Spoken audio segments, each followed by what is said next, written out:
This week we're going to be talking about worship and what that means for our lives. You know, when I think about worship in general, it really is the very purpose and foundation for why God created us. It says in Psalm 150, I'm going to read it for you, in verse 6, "Let everything that hath breath praise the Lord." That is why we were created. God only breathed His Spirit, or breathed upon, that we have before us two things. He breathed His Spirit into mankind, and He also breathed out His Word. And it just goes to speak to the foundation and the purpose that we have been created for, to worship Him.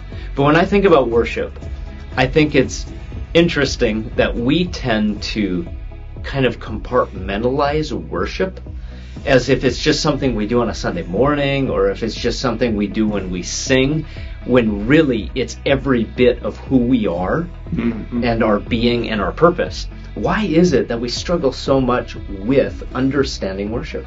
Yeah, I suppose it has to do, again, with the reflection of our heart.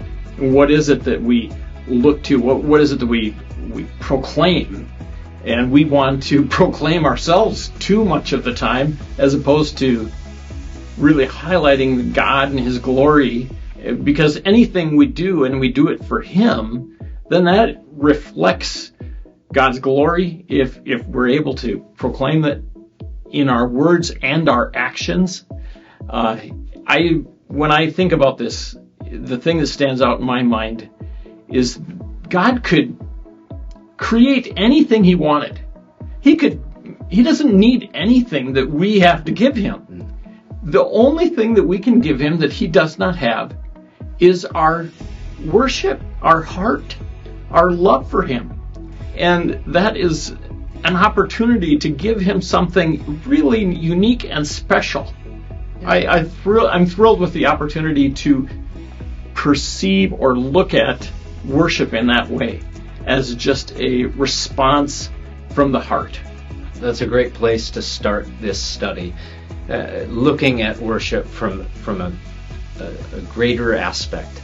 Understanding worship is the very purpose for which we are created. As you get into the study questions, consider how it applies to your daily life. That is worship. And as you go through the scriptures and answer these questions, consider what it is that God is asking of you.